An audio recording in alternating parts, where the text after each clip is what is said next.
Well, if you've done it, you know hiring a nanny can be a stressful job for new parents. And as the ABC 7 News I-team has learned, more and more are turning to private investigators to help ensure that their caregivers are safe and responsible people. Investigative reporter Andrea McCarran is here now with more on this story. Andrea?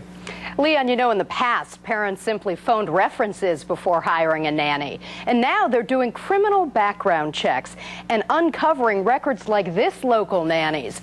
To the surprise of her potential employer, she has a conviction for assault, another conviction for theft, and a history of speeding. Fishy, fishy. You say fishy, fishy? Okay. New mother Denia Kramer knew this would be one of the most important decisions she'd ever make, hiring a nanny for her daughter Shira, now 17 months old. One candidate seemed ideal. She seemed very nice. She was dressed very professionally. She related to my daughter very well.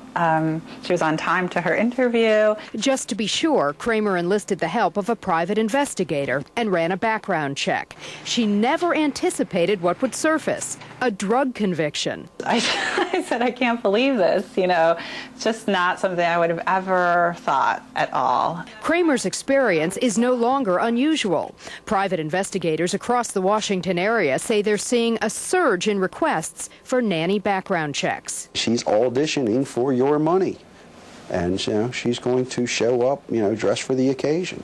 So that's why you need to look, because looks can be very deceiving. A 17-year veteran of the Maryland State Police, private investigator Alan Hewett, recommends searching not just criminal court records, but checking the civil courts, too. If someone is charged with domestic violence or has had a restraining order taken out against them, they're going to appear in the civil files as opposed to the criminal files. And then there was the case of the popular man on Maryland's Eastern Shore who babysat for numerous children. One of the children said, Harvey gave me a bath at 3 o'clock today and took some pictures of me in the bathtub. He was later convicted. Assault, theft, and drug offenses are among the most common problems to surface in nanny background checks, though even a nanny's failure to wear a seatbelt may be a concern. If you don't wear your seatbelt, then, that kind of leads me to believe, well, maybe I won't buck up with the child either. Or if the child doesn't want to do it or cries, it's like, oh, no big deal. Some controversial technology can help if you have suspicions about the nanny you've already hired. Tracking devices can show you where your nanny has been driving and how fast. So if your nanny says she was in Hagerstown, this can show you she was really in College Park. It will show you where she was exactly down to within a couple hundred feet. And there's the controversial nanny cam, like this one hidden in a smoke detector. And right there is where the lens is. But parents like Denia Kramer would rather rely on a nanny's history to predict her future. The cost of making a mistake is simply too high.